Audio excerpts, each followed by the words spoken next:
So today's topic is going to be on the subject matter of users. And I think it's actually a really great topic because users can actually, go hand in hand with the term narcissism. Today we have with us Starry Brightman. She has her own website, and when I bring it around to her, she's going to explain her website and talk about more about her book and details. And then we also have Christina Moore. Christina Moore. And she's actually the one that came up with this amazing topic. And I thought it was kind of awesome that we could play on it. So I'm going to go around. And, of course, I am Nasha McClain, the producer and host of Paper Dollhouses. So, do you want to start? My thing was at 5 in the morning for the nerve of certain people to call you out your sleep, and you work 13 hours. So you getting your sleep because you got to get up and go back to work again. Yeah. And then, you go get up out your sleep to go take whoever somewhere, and then you come back pissed off slamming doors because whatever happened or it didn't happen because they wasn't ready or whatever. But and then what's so bad about it, they don't even give you no gas money. All right. To feed you breakfast or something. They just want to use and use and use because they think, but they just don't know. Yeah. Sugar Mama will stop it all, and that'll be that. It's gonna go from they keep on using me to they ain't using me no more. No more. I always would have go past. So, for you, a definition of a user is someone that can disturb you just to help them. That would benefit them more. Yeah. They'll do what it takes so that they benefit. Mm-hmm. So that's also in the terms of gaslighting, though. If we're gonna, right? Like, if you want to put it like that, right? A user can gaslight you. Mm-hmm. Hey, I need you for something. It's really, really, really important under dire needs. And if you don't do it, you're a terrible person, which kind of, enacts anyone's humbling personality to be like, oh, okay, I'm going to go help this person just to get screwed over. So, yeah, I understand. Yeah. So that make you change the ways of helping people. And somebody one day might really need the help, and you're going to think they just like everybody else. Dog them out, in which they're going to get themselves dogged out. I think that's also where boundaries come into place. Yeah. You have to know when you're supposed to say no to somebody else. And that's the thing. Those people are called narcissists, so they feed off of other people. So if they see that you're going to allow them to do that, they're going to keep doing it. And then they're going to take on any form of manipulation that works on you so that they can continue that behavior. But there's a way to stop it, but it's like that person has to be able to set their own boundaries. And a lot of people are afraid to do that, especially women. Because of their codependent nature. We have natural codependent natures, and that is and not our fault at the same time. That's because we already are natural nurturers as it is, and we kind of fix to someone because that's just how we are. We want to help someone, feed them, clothe them, whatever, bathe them if we can. And the problem with that is, I guess if we don't teach a lot of young women to not be so codependent on other people, then what ends up creating is they know how to create their own proper boundaries as they grow older. Because they're thinking in their head, well, see, when I was younger, I didn't let this person do that to me, so when I'm older, they sure ain't gonna do it to me. But, it's still also creating that independent child or the independent free thinker type of person. And people wouldn't use so much if they could think for themselves. Yeah. But we grow up in an era of like helicopter parents and abusive traumatic situations that creates codependent situations, and it creates users. What's another description of a user you think? Oh, yes. Here's a good one for all the younger people with young kids, or do not allow your child to go eat or tell people they're hungry and you got a house full of food at your house, but you allow your child to act like you don't have no food or you don't feed your child, I feel that's a big problem. Your child's always hungry, and you got mommy and daddy, you know. But I don't mind feeding anybody, but at least do the same for mine. Yeah. You know. Yeah. Everybody can come eat at my house. I don't care. I don't mind. But at least when my grandbaby go to your house, they can eat too. They should be able. Say you trying to tell them, oh, get the kid to go to their house. Y'all go eat at their house. No, they at your house. Feed them. Because I don't, refrigerator, whatever. I think that also comes down to respect, because if they respect you, then they would do that. If they're like, hey, like, you know, it's only fair that because she's always feeding us or helping us that we do the same in return. So it's like, it's also about how much they respect you as a person and how much respect you're going to demand for yourself. Well, these people, I really don't know, and they still love a little distant, you know, but the kids play together. Yeah. And I try to keep a open space with that. And so they know I'm grandma, and I'm a do for the kids. But don't use that and use me, because all the time your kid ain't gonna come to my house and eat up my food and go home and then eat but can't feed my child, my grandbaby. I don't play that. Yeah. So not tit for tat, but more. It's that barter trade system thing that we lost. That village trade system where it's like, I don't even explain it, but when you're like, hey, I'll give you two fish for like a loaf of bread, and will you help me out? Well, same thing with feeding someone's child or taking someone's child. But you know, you're right. But there's so many rules, laws, and regulations nowadays. It's hard to feed somebody else's child without getting slapped on the fine. Slapped with a fine from the state or something. It's just bad all the way around. And I think something I'm learning is that not everyone's gonna think like you. They're not gonna. You might press the issue. This is what I want you to do. This is how I see it. How you should be. But then at them, they're gonna, if they're narcissists, like we're talking about, they're gonna think you're attacking them rather than just simply giving out advice. This is what I would do in your situation because this is what I do for you. It should be reciprocated, but it's not. How can I teach you when you don't want to learn? That also goes back to how they were raised. So they don't have to necessarily be narcissistic, but if they were raised in an environment where they were never able to, you know, have an opposing emotion or opinion or anything, then they're not going to know how to understand anybody else's emotions. They're going to always see themselves as right, and especially if they have an authoritative personality. It doesn't necessarily make them a narcissist, though. But it's like, you know, how they were raised is how they're going to act, and some of that you can't grow out of. But then, you have to want to. And then it kind of also brings up another issue if you're going to talk about someone being raised. So imagine now a child from a situation, right? That knows the situation that they grew up in was wrong, but it's something that they always imitate. I understand what the lesson was the same. So what's going to end up happening? They're going to do the same thing unless they learn from someone else. Hey, that's not a good thing. I ran into one of my students from my old school today, and he ended up calling me mom at the end, but he did call me a nigger towards the beginning. Yeah. I was like, okay. So throughout the year, I befriended him, and I know, I saw him today. But he didn't want to say hi to me, and I understood why. Because remember, he used to call me a nigger. Yeah. So I'm like, okay, I'm cautious, but understand that we are still people. I was a teacher for your son at the school. I'm not trying to be aggressive about any situation. I'm a human that wants to simply say, I taught your son, and you have a smart child. And I think any parent should want to say, this person taught my child something new today. Not this person taught my child something new today. Yeah, but this person gave your child a better mind frame for this child to grow up and have a better mind frame for themselves.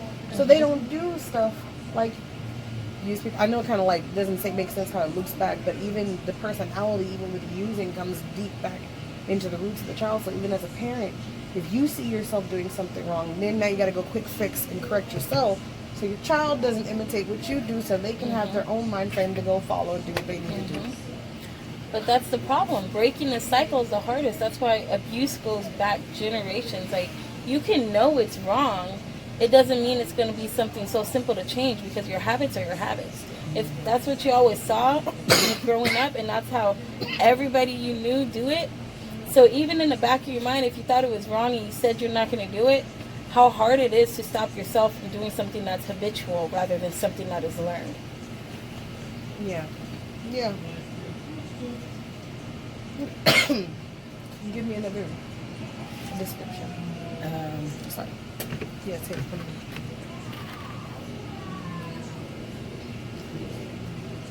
Say, I always have food for people, for kids.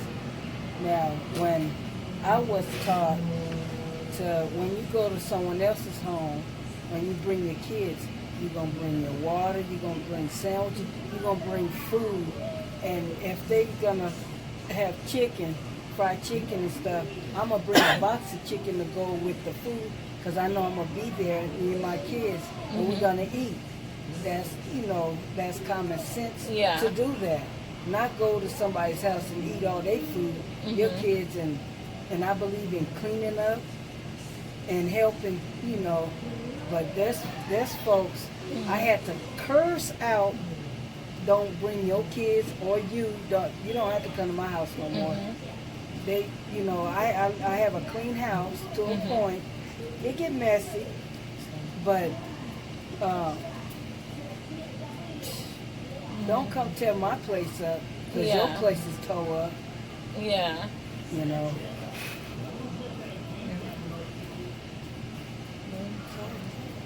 No, I was thinking about that. No, you're right. It's a fair. I think that's why communication is always important when developing friendships. You don't know how to tell somebody something, so instead of telling them something, what you end up doing is you tell somebody else, which isn't always a good thing, right? Because it kind of loops back into your thinking about. I don't think it's necessarily a bad thing either, because then if it's a bad thing, why would it be bad to vent? Just because a situation happened and you're upset, I feel like it's better if you talk about it with somebody else. But nowadays, that turns into gossip. The thing is, everybody gets upset. Everybody needs to vent. Yes. And the reason that we vent and we stay upset is because we can't figure out the problem ourselves.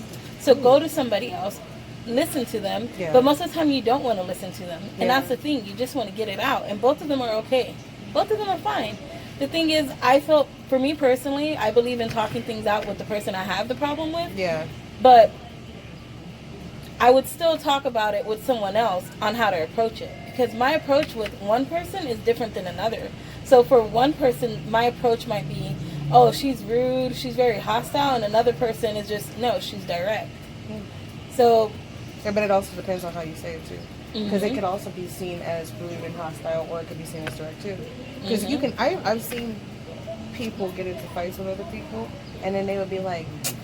You ain't not. Let me tell you why you not do blah blah blah, and just like that, and that direct, and the fingers on your face. You looking at me right now like, if you don't get your hand out of my face, we gonna have a problem. Yeah. So instead of doing that, like, hey, can we talk about something? Yeah, I want to be real with you about something. Can we sit? Because at least we're still establishing trust. There's still a sense of friendship there, but at the same time, you're also like, okay, we're gonna get all this stuff in the open. Good, it's gone. And we can have this trusting remaining friendship. I think that's another thing that's also gone, is the sense of trust. I think it's more entitlement, and because I think it's been taught, or at least that's how I've seen it growing up versus how I'm trying to raise, my kids, versus how little bad things that I'm trying to break versus things I'm trying not to let them form. So I'm like, okay, if I'm gonna do all this bad stuff over here in private because mommy got to figure my life out, you're gonna still figure your life out, but you're not gonna know what I do. Because you don't need my stress. I'm not going to put that on you right now, because you guys got to figure out your life and the path that you guys got to take and the choices that you got to make. Let me go cry over here in the corner for a second. Okay, I got it too. And I think that's kind of key to, it doesn't matter, key to I don't know, in your approach with the new age and the meditation, because I've gotten into that too, and I know a lot of people have. the centering yourself and finding yourself. I think Tina Turner did that. Mm-hmm. Yeah, the finding a sense of oneself during different stages and learning about yourself and kind of like cycling through and then pulling yourself back together. Mm-hmm. Do you feel like that's a better approach in this age, this day and age of being a woman, to be a mother and a friend and a person all the way around? I feel like everybody needs to take that time out for themselves. I feel like all those are just roles. I feel like you can turn that on and you can turn it off. It's just a role. But I feel like at the end of the day, everybody, it doesn't matter how much you work, how many kids you have, everybody needs that me time.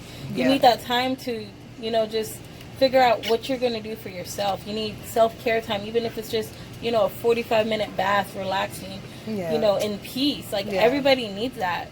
Not even just spiritually, but also mentally. Yeah. Yes. I agree. Have you... I think I was telling you about the meditation time with Naima. I'll go throw her in the room with her. I'll put the music on, or she'll lay down and relax. I think self-reflection is key growing up, only because, or even, not even growing up, even now, self-reflection is key.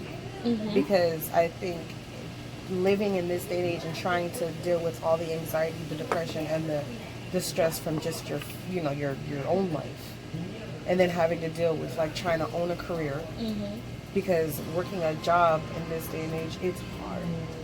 Getting called in for no reason, not being able to sleep, not being able to spend time with your children, it's not right.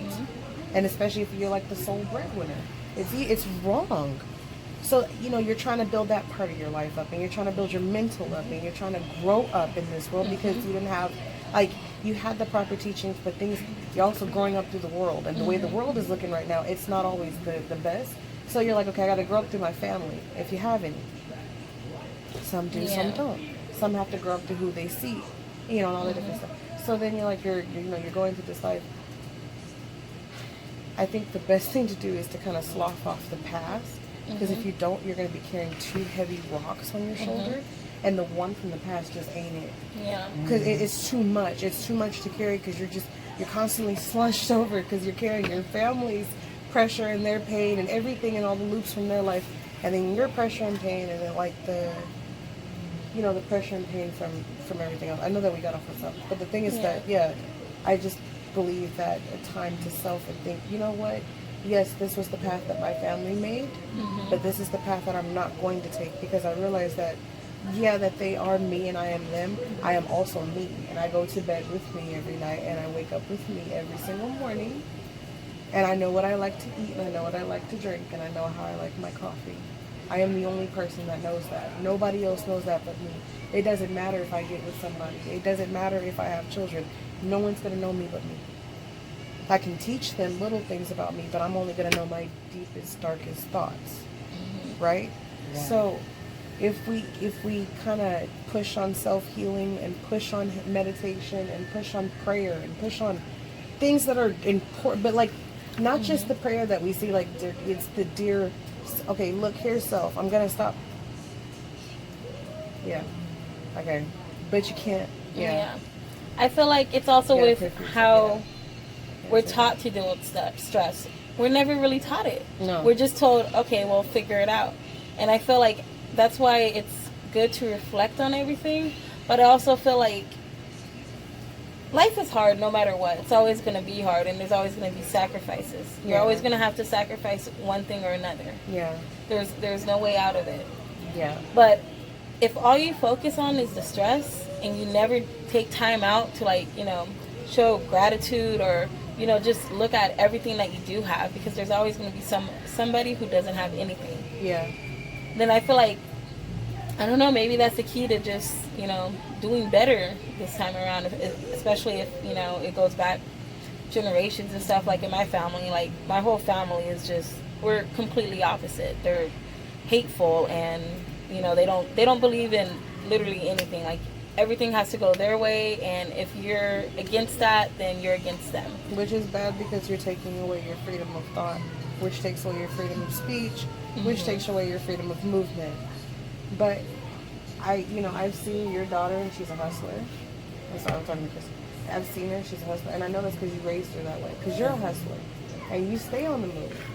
And it's not a bad. There's some strong women. I do get afraid of you guys sometimes because y'all see strong women. But do what you gotta do. Yeah, but she raised her daughter that way, and that's a good thing. And you know, you tell me about things, you know, from your past and stuff, how you grew up. I'm sorry, I was thinking, and you have this amazing backstory and how you came from, what you came from, and how you rose to who you are right now.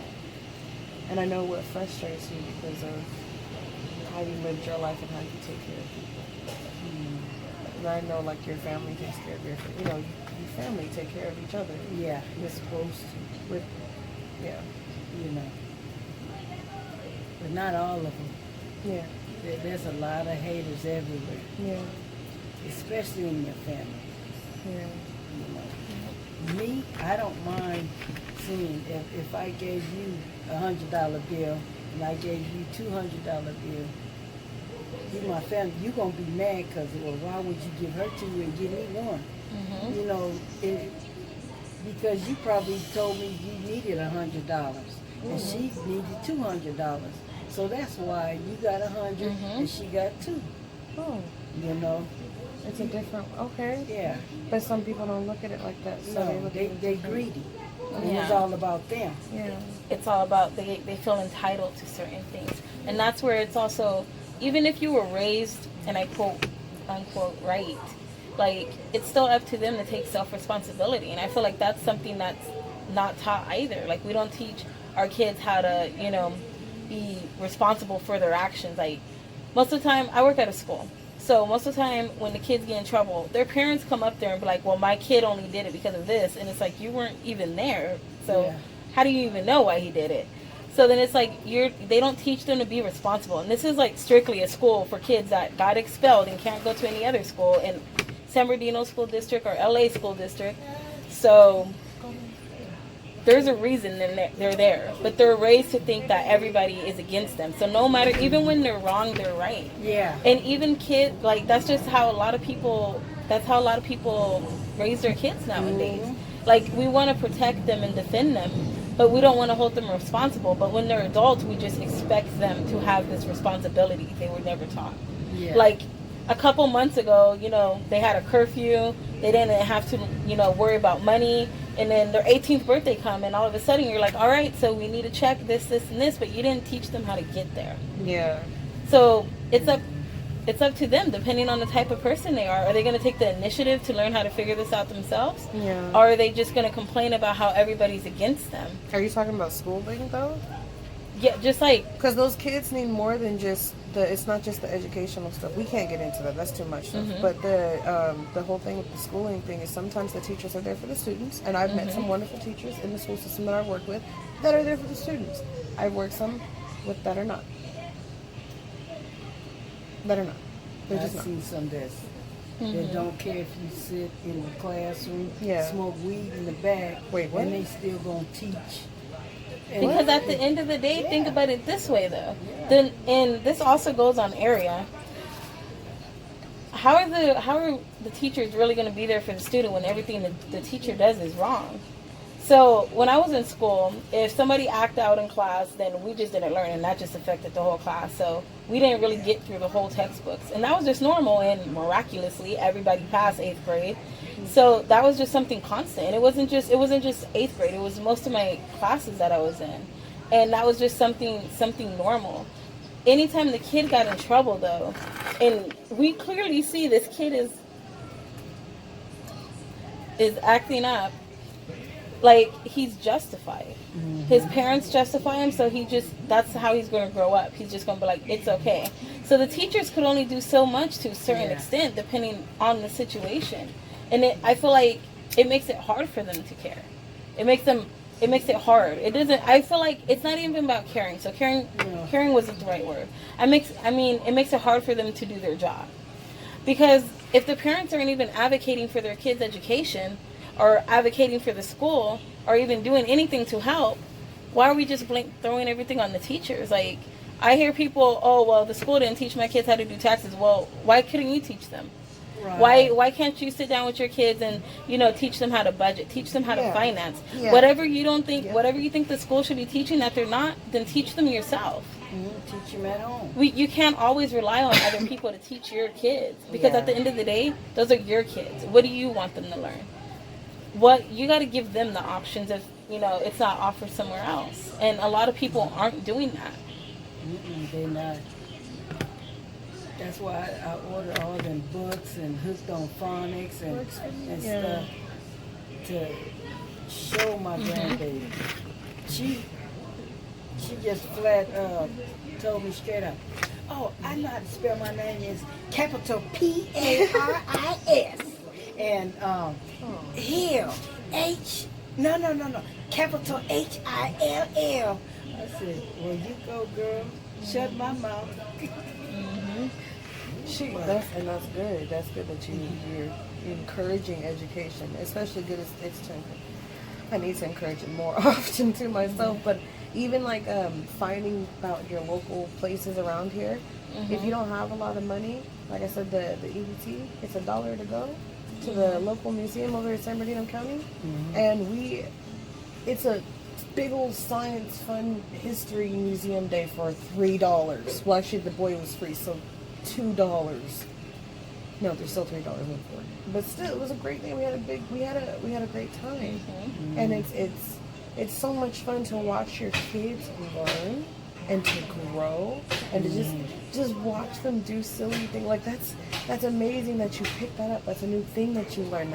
That's awesome. But I think as parents, it'd be kind of cool if we do the same thing like we do with bugs, or we study like motorcycles or books or whatever the things that we're studying, and we pick up like a child psychology book and walk around and study our kid the same way that we study.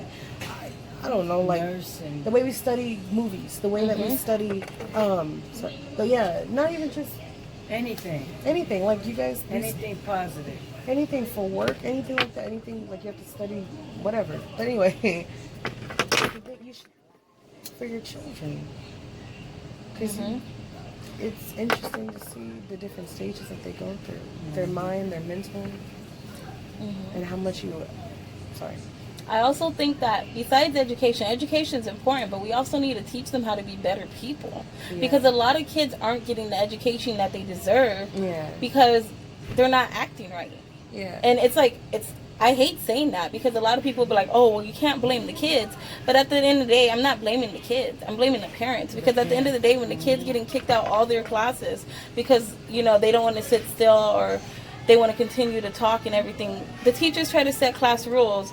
But when they reinforce them, nothing happens. So it's like, let's teach them how to listen better. Teach them how to, ask questions. Teach them how to, know when it's time to play, when it's time to not. Because if they're not learning that, if they don't know that, when you put them in school, the way the education system is now, then they're not going to be seen as worthy enough to learn. And they're going to fall behind faster than other kids. Then why don't we create, like, this center out here in San Bernardino? Trademark, just saying. But a center out here that provides free therapy for the parents while the children are in school. Because there's a lot of stay-at-home moms. So why not get? Wait, no, just hear me out. With free child care. I know somebody has to fund into the system, and it'd be a little hard because people are like, I don't want to put into that. But they don't understand how much of a load, stress, like a stress load, whatever, I can't even think of the word right now. They have that, chest. Yeah. They have those. It's non-public schools, they have those. They have them with the autism, they have them with the ED, emotionally disturbed. But we're not just talking about that. We're talking about the public school system now. Even free therapy for the teachers. But they offer that. They give all that. The teachers have therapy. All the kids have their own individualized plan. So they receive... They receive different types of therapy, whatever it is that they need, but they don't have it everywhere, but it is a thing. But see, that's not right. I'm just saying that you're saying, okay, it's out there, it's a thing. I'm saying that out here, where people have children that are mainstream, they're still having rough patches at home. And they don't have a lot of people that they can talk to, because like we're looping all the way back to the beginning, because it's just gossip. Yeah. So who can they actually talk to outside of friends and family? And really, family is really few and far between lately because everyone's afraid to be around people because they don't trust anyone. So then I'm saying a free place where you can go and it's private. No one has to know your business. So like a company, not part of the school. No, like a separate organization. And that way it's not on the school system's schedule. It could be your own schedule. You could talk about anything. They don't have any restrictions. You can talk. It's like a confessional, but it's there. There's free daycare, so you can bring your child, so you can go talk. And think about it, a stressed out stay-at-home mom, and she's already having rough patches as it is. She's trying to figure out how to be a mother, and she's trying to figure out how to take care of herself mentally. She doesn't have a lot of people to talk to. So what she ends up doing is she goes to this free therapy place. She gets like an hour of her time to not be mom, but she's now Betty or Deborah or whoever, and she's going in there, she's talking to the person, she's getting a lot of stuff off her chest. She comes out refreshed. It's like a new person. You talk everything through. She takes her child home and she goes home. It could be a resource center for jobs, different stuff like it helps the community, but the community invests in it, and it helps out the community. Imagine if we didn't have government, we'd have to do everything ourselves. Could we do it though? I feel like it depends where you're at. In areas that are, lower income, I don't really think that's going to be the easiest thing to start doing. But in areas where, people probably have the money to add an extra program and put it in, because you're going to have to start it up yourself. I don't think a lot of people is going to be like, I'm already struggling, but, let me put money into this even though it's great. That's the hard part. Unless everyone literally had a hand in it. Like everybody went out and bought like a paintbrush, and I bought a paintbrush. Think about it. But no, like really, really think about it. Yeah. Get a community, but like we're gonna have a town hall meeting. How much does that cost to do? We'll like figure it out who really wants to be on the project, and then you say, okay, you guys are all literally going to have a hand in it. All I want from you is a $10 paintbrush. I mean a $10 paint bucket, and I want you to buy me a $10 paint bucket. You guys can all literally put in $10, $10, and they think, okay, I'm only giving $10, and they don't really, and it's not a bad thing. They're really putting the hand in it.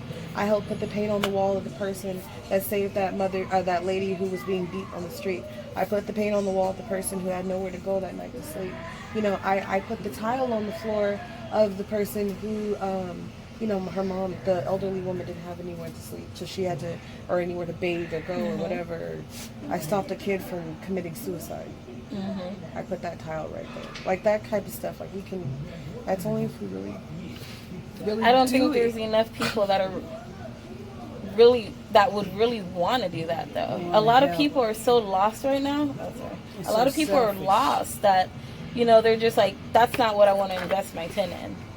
They're just more into, I know what's right for my child. So even they'll feel like what they're doing is right. They feel like they have all the answers. They don't want anybody else trying to tell them they're wrong.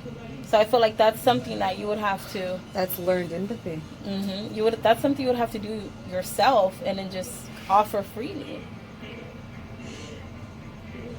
Or write a petition, and just take to the streets and just every single day put the commitment in to go around and, hi, I'm sponsoring a new community being built, and I want to buy that building over there. And then you don't have to, or figure out the rent.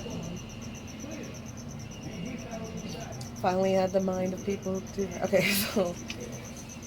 I mean, like, I guess it would be possible. Maybe if you had at least 10 people, like, rent out a space and, start like a little center. I looked at a bunch of spaces for my Reiki and stuff.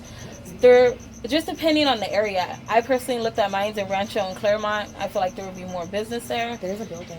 And it was less than $800, and it has 2 spaces. So I'm like, that's perfect. It has a whole office, and it has like the back room. It had an extra back room, but it's like shared for like the food and stuff. But I feel like it's possible, but it's like, how are you it's like going through all the steps necessary. There's a building on Easter. Is it Easter? I think it is. It's by the Chase building. Is it E? I could be wrong. Downtown? Yeah. But the Bank of America and Chase? Yes. It's right there by Mimi's Cafe. I've always wanted that place, but I wanted to build a center there, kind of similar to that has a kitchen in there, and I wanted to give the cans so I can give the canned goods back to the community. But they also get 5 to 10% off of their, their food or whatever, and kind of giving the money back it's kind of hard because who would really. It'd be interesting though. You could do so much with that. There's so much spaces out there that could do stuff like that with. Yeah, there's so many. Yeah, and they lost out to those big businesses, and I get it. But even it didn't make any sense that the cinema went up. I'm like, the price of living is as much as that ticket.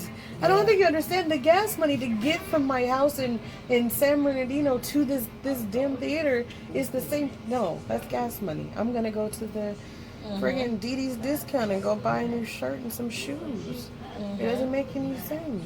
Well, there's no sense of fun out here anyway. It's not safe, and that's because nobody has. And that's another reason that would be hard to even start something like that, because then it's not safe due to all the stress in the streets. People are breaking into stuff and killing people because they don't have enough money to even eat.